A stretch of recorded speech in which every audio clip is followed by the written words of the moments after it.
It started like a gift, the kind of unexpected surprise that makes a tired husband believe marriage still held fragments of romance.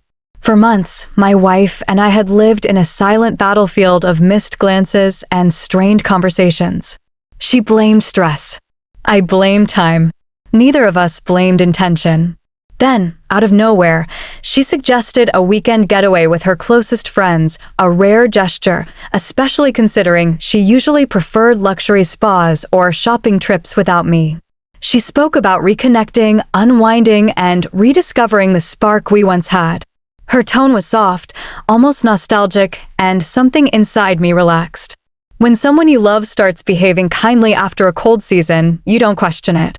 You inhale the warmth, even if it comes dressed in winter frost. She handled everything from the Airbnb booking to packing my bag. She folded my shirts neatly, rolled my socks, even made sure my favorite cologne was placed carefully in an inside pocket.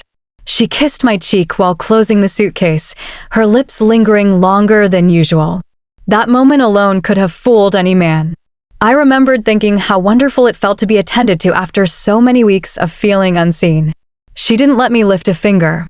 She told me not to worry about directions, expenses, or schedules.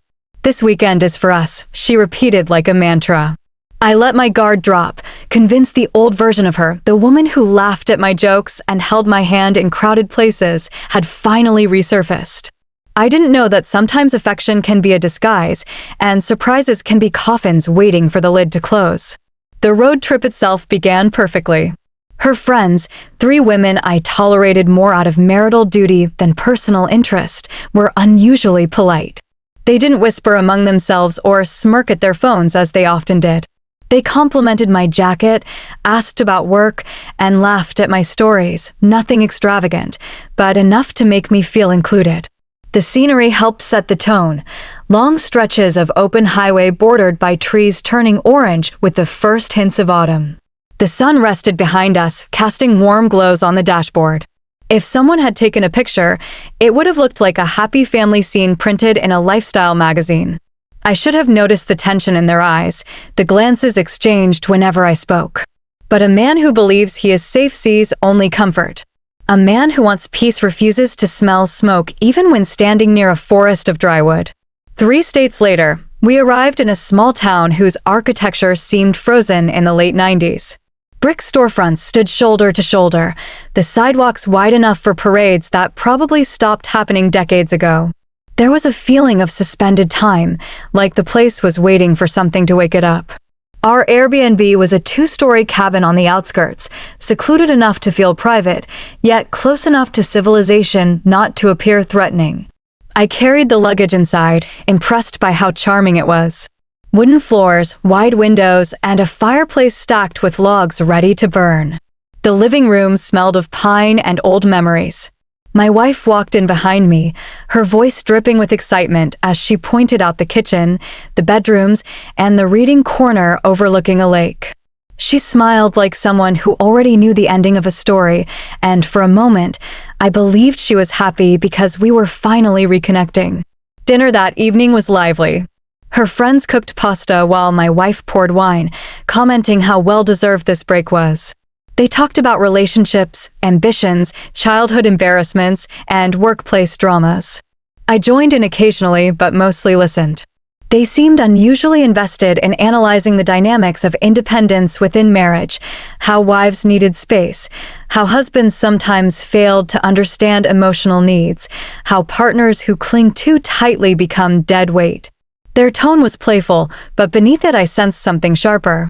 Every now and then, they exchanged glances that seemed to punctuate unspoken jokes.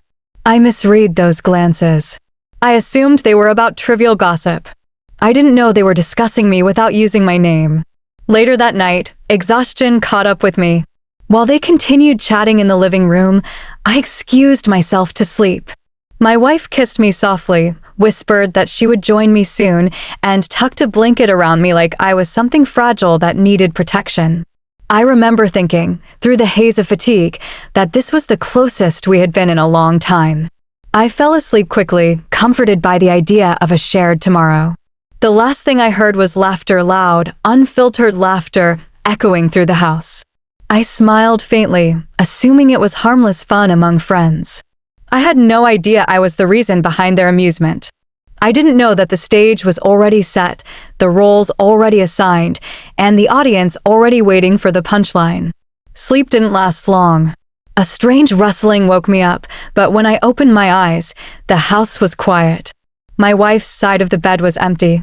I called her name softly, thinking she might be using the bathroom or grabbing a drink, but there was no reply. A chill crawled up my spine when I walked into the hallway. The living room lights were off. The kitchen was spotless. The wine glasses were gone. Something felt wrong, not frightening, but undeniably off. I returned to bed, convincing myself I was overthinking. Adults laugh late at night. Adults clean. Adults wander. Nothing about it should have been unsettling. But instincts don't wait for logic before working. They whisper warnings long before danger reveals its teeth. The next morning, everything seemed normal again, or at least forced into the shape of normal. My wife was in the kitchen making breakfast. Her friends sat around the table sipping coffee. They stopped talking when I walked in, their smiles too wide to be sincere. My wife handed me a plate and kissed my cheek. The touch felt colder. I ignored it. Men over 37 learn to swallow discomfort the way others swallow bitter medicine. We don't dramatize suspicion. We internalize it, tuck it behind ribs, and wait for it to prove itself. By mid-afternoon, my doubts dissolved, replaced by a feeling of gratefulness. The town was peaceful, and for the first time in months, my wife looked relaxed. I took pictures of her by the lake, her hair dancing with the wind. She even grabbed my hand and leaned her head on my shoulder, a pose she hadn't allowed in months. I mistook that lean for affection. It was preparation for the fall she knew I wouldn't see coming. That night, they suggested a board game, the kind you play to break routine. My wife insisted I participate. The game involved answering personal questions and performing small challenges. Every question felt designed to expose weakness. They laughed at my answers, not cruelly but cautiously, as if testing the limits of acceptable mockery. I noticed quick looks exchanged when I mentioned loyalty, trust, and marriage. Their laughter grew louder each time I spoke. Still, I ignored the discomfort, telling myself that humor among friends sometimes crosses lines without breaking them. I didn't realize the line was not accidental, it was architectural. I went to bed earlier than usual. My wife said she would stay a bit longer. I left the door open, expecting her footsteps soon. What I heard instead was a burst of laughter, long, sharp, unrestrained. It wasn't friendly laughter. It was laughter steeped in the satisfaction of a secret well executed. I felt a sudden urge to get up and see what was happening, but fatigue dragged me down. I convinced myself nothing sinister could be hidden behind joy. A man who trusts his wife does not decode laughter. He sleeps. As I drifted off, one unsettling thought passed through my mind. I was no longer participating in this trip. I was being managed. Every smile, every compliment, every gesture felt curated for an audience I could not see. I should have listened to that thought. Men my age often regret not listening to the first whisper of intuition. It speaks quietly, but it never lies. By the time sleep claimed me, my fate was sealed. The joke was already written. I was not the hero of the story. I was not the partner invited on a journey of reconnection. I was the punchline, the last person to realize that sometimes the people who smile beside you are rehearsing the moment they will enjoy your downfall. The trip did not feel like a vacation anymore. It felt like a corridor leading towards something I couldn't name. The cabin walls, once cozy, now felt like witnesses. The laughter that lulled me to sleep no longer sounded harmless. It sounded like a countdown. And while I slept peacefully, believing love had finally come back to me, someone else was preparing the morning where love would be replaced by humiliation so sharp it would carve a new version of me. But that was still ahead. For now, I slept wrong place, wrong company, wrong assumptions, completely unaware that the next sunrise would not welcome me. It would erase me. The first thing I noticed was the silence. Not the peaceful kind that welcomes you into a new day, but a hollow, suspicious quiet that feels like something has been removed. I opened my eyes expecting the aroma of coffee or the murmur of voices in the kitchen. Instead, the room felt foreign, as if someone had taken the life out of it while I slept. My phone, which I distinctly remembered placing on the nightstand, was gone. I checked the floor, the sheets, even under the pillow. Nothing. A slow unease settled in my chest. I swung my legs over the side of the bed, and the cold wooden floor sent a jolt through me. My suitcase was missing. So were my shoes. My wife's side of the bed was perfectly smooth, untouched, like no one had slept there at all. I called her name, expecting a playful answer or the sound of footsteps. The house remained mute. It was too early for panic, but something was undeniably wrong. I walked to the kitchen, hoping to find everyone preparing breakfast. Instead, I found a note lying lonely on the counter. Her handwriting was unmistakable, curved, confident, and cruelly precise. "We'll see how resourceful you are." Just one line. No smiley face. No explanation. No hint of affection. I stared at the words, trying to make them fit into a reality that didn't involve betrayal. For a moment, I convinced myself it was a joke, an elaborate prank that would end with laughter and apologies. But the longer I stood there, the more that illusion rotted. I opened the front door, stepping outside barefoot. The crisp air slapped me awake, and what I saw drained the last drops of denial from my mind. The driveway was empty. No car. No luggage. No sign of life. The SUV we arrived in had vanished, leaving nothing but gravel and silence. I felt like someone had reached into my chest and rearranged my organs without permission. Still refusing to accept the full truth, I walked around the cabin, calling my wife's name again. My voice bounced off trees and died in the wind. No neighbors. No passing cars. Just isolation wrapped in morning light. Whoever planned this knew exactly what they were doing. They had taken my phone, charger, wallet, car keys, and even my shoes. They hadn't abandoned me accidentally. They had engineered my helplessness. I went back inside and searched every corner, drawers, closets, behind furniture, hoping to find some clue that this was all reversible. Everything had been cleaned, reset, almost sterilized. There were no dirty dishes, no jackets on chairs, no signs of departure. It was as if they had never been there at all. That level of preparation wasn't impulsive. It was intentional. My thoughts went back to the laughter the night before. The way they whispered. The glances I ignored. The game filled with questions about independence. It suddenly felt less like entertainment and more like rehearsal.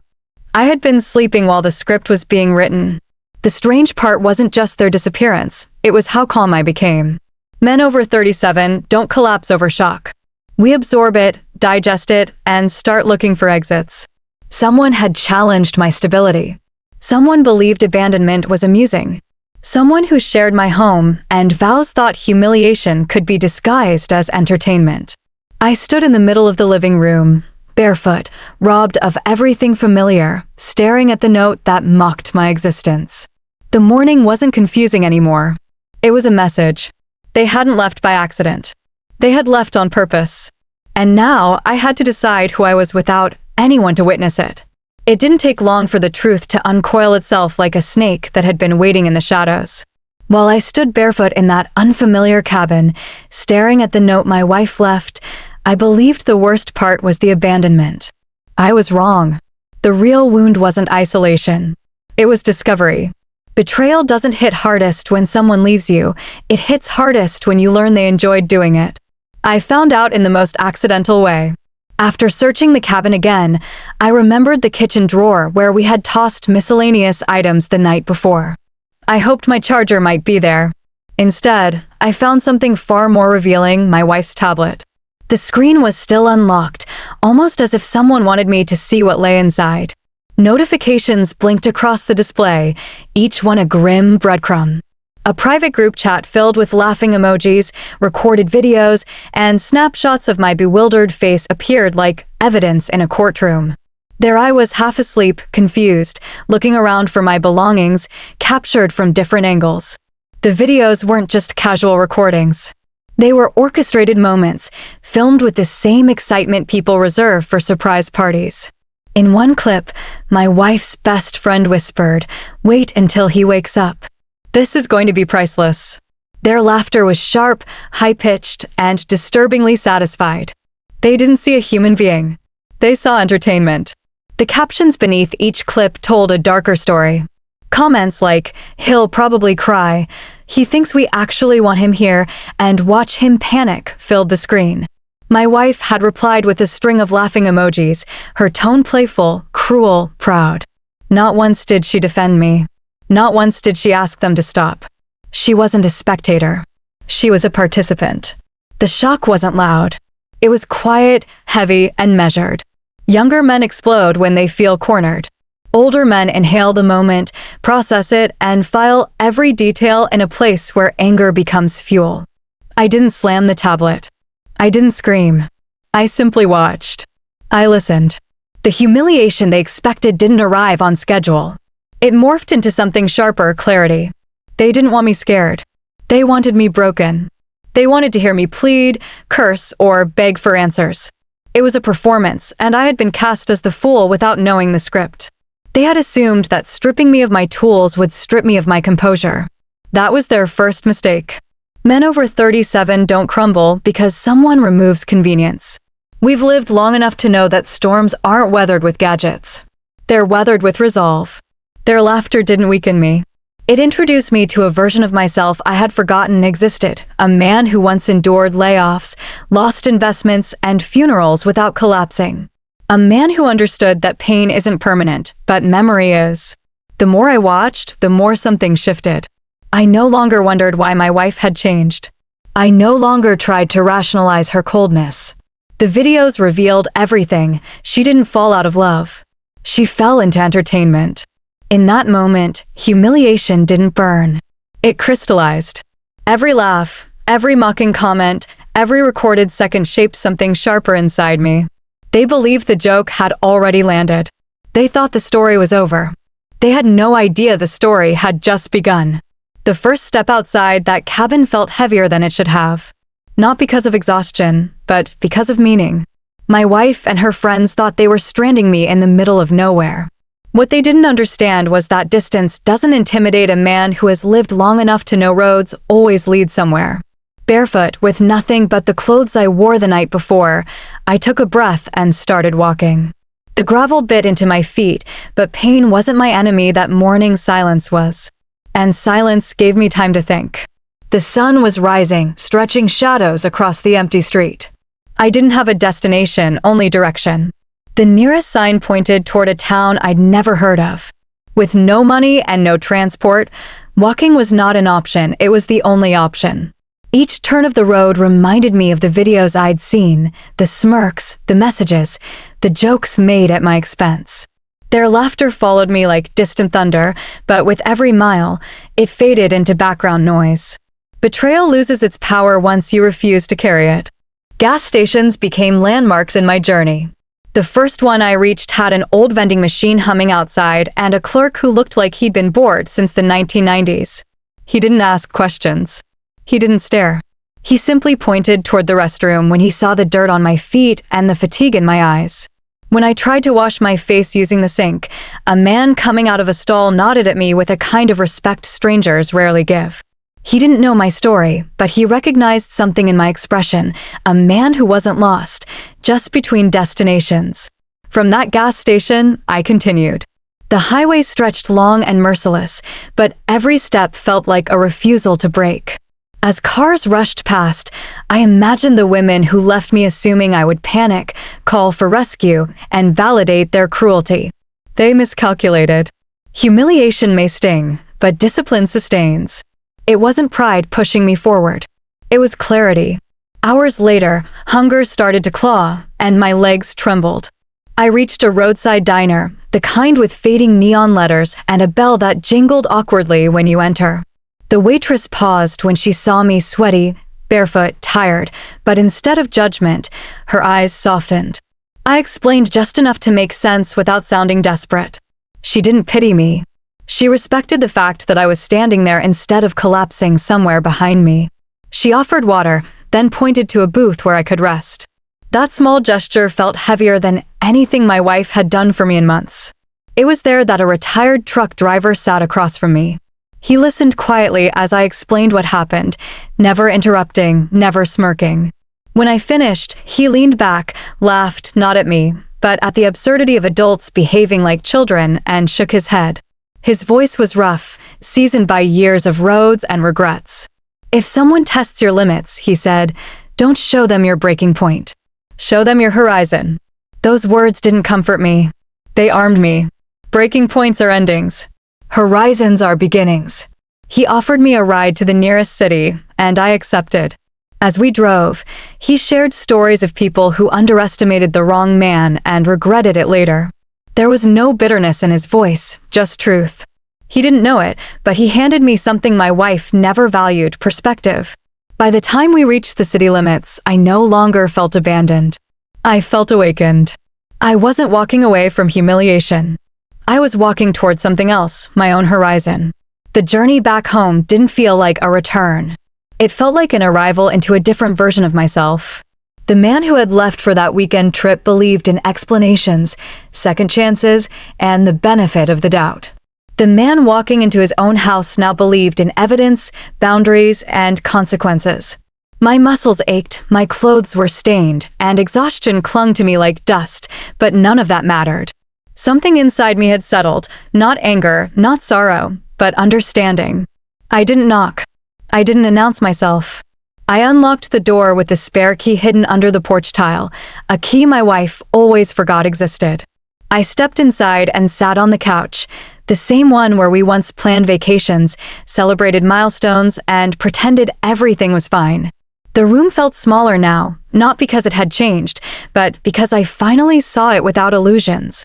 Every picture frame, every decorative pillow, every candle suddenly looked like props in a play I was no longer performing in. Minutes passed. Maybe an hour. Eventually, I heard the sound of giggling approaching the front door. My wife and her friends talked loudly, their voices dripping with the same triumphant energy they carried the night before. They expected an empty house, a voicemail full of desperate messages, and a husband broken enough to validate their cruelty. Instead, when they opened the door and saw me sitting calmly in the dim light, the laughter died mid-breath. My wife's face drained of color first. Her friends followed, expressions twisting from arrogance to disbelief. They didn't see a man who needed rescuing. They saw someone they thought they had erased. One of them dropped her purse. Another took a step back, as if distance might shield her from accountability. No one spoke. The silence was my introduction. I didn't stand. I didn't raise my voice. I placed a folder on the coffee table with slow precision. Inside it were bank statements showing unexplained transfers, screenshots from the group chat I had seen on the tablet, and a printed timeline of events that exposed their entire plan, not as a prank, but as a coordinated humiliation. Paper doesn't shake. Paper doesn't hesitate. Paper tells the truth without trembling. My wife reached for the pages with trembling fingers. Each sheet she flipped drained more confidence from her face. Her friends leaned over her shoulder, reading their own words printed in black and white. There was no wiggle room, no plausible denial, no, you misunderstood. They had documented their intentions better than I ever could. Their arrogance had left fingerprints everywhere. Still, I didn't shout.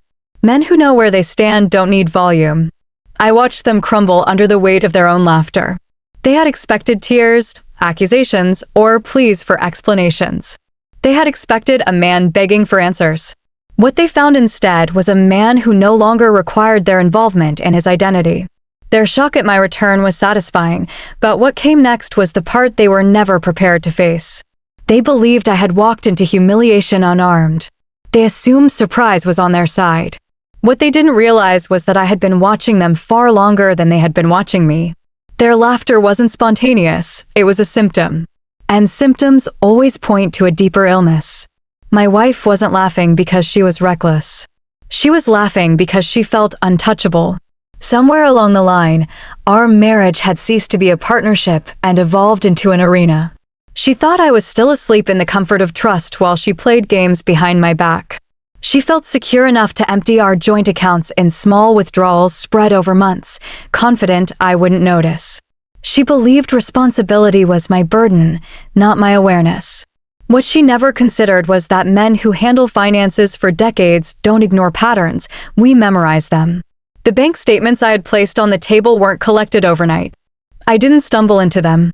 I tracked the transfers the moment the numbers stopped matching my mental ledger. At first, I thought she was saving for a surprise gift, maybe a vacation or a renovation. I gave her the benefit of a doubt she never deserved.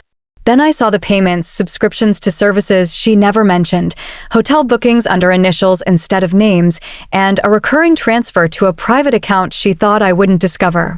That wasn't financial carelessness. That was preparation for freedom without me. But money was only the first thread. The messages were the rope she hung her loyalty with. Buried in her archived conversations, behind folders she assumed I would never open, was a name I recognized instantly, not because I knew the man personally, but because she had once described him casually as someone from work. Her tone had been harmless then. Now it was intimate. Compliments disguised as inside jokes. Pictures cropped just enough to avoid suspicion. Digital fingerprints hiding in plain sight. They didn't just flirt. They strategized. My wife had shared details of our marriage like gossip, material for this man to analyze. He encouraged her disrespect, nurtured her ego, and fueled her fantasies of independence. He didn't seduce her. She delivered herself willingly. Every joke she made, every eye roll, every late-night message, it was rehearsed validation. And her friends knew. Her friends weren't spectators. They were architects. They coached her through conversations, mocked my every habit, and helped her refine the story she wanted to live. They encouraged her to treat betrayal like empowerment. They weren't loyal companions. They were accomplices who confused degradation with liberation. They didn't just laugh at me. They auditioned for roles in her new life, ready to cheer as she burned the old one. As I sat before them, watching their faces shift from arrogance to panic, I realized something powerful. Betrayal is loud only when exposed. Before that, it whispers through routines. The late-night phone calls, the sudden interest in personal space, the unexplained withdrawals, those were alarms I silenced because I wanted peace more than truth. Older men know something younger men don't. Silence isn't ignorance. Sometimes silence is surveillance. My wife thought she had buried her tracks under giggles and conspiracies. What she didn't know is that I wasn't behind her. I was above everything she tried to hide. Their plan wasn't a prank. It was a transition. But transitions require ignorance from the person being replaced. I denied them that luxury. They had laughed because they thought they were safe. They stopped laughing when they realized I knew everything. Humiliation is cheap. Anyone with insecurity and free time can attempt it. Consequences, however, require precision, patience, and timing, 3 things my wife and her friends never imagined I possessed. They thought abandoning me was the grand finale. They didn't realize it was only the opening act. They planned laughter. I prepared aftermath. The first domino, her reaction wasn't loud. It was terrified. She rushed to her phone, eyes darting across screens, fingers trembling as she refreshed balance after balance. Nothing moved. Nothing transferred. Every pathway she had carved toward her new beginning was sealed shut. Her friends leaned over her shoulder, whispering questions and excuses, trying to salvage confidence from the ruins. They didn't understand that panic doesn't ask permission, it takes over. The second domino fell when I opened the folder containing printouts of group messages, transaction histories, and timestamps. Screenshots stop being jokes when your name, bank information, and intentions are visible on legal paper. Each comment they made, each plan they shaped, each mockery they documented now existed outside their phones. Their laughter had fingerprints. Her friends were the first to realize what this meant. One of them grabbed the papers, flipping through them as if speed could erase guilt.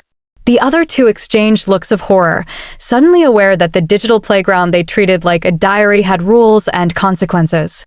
They were no longer mischievous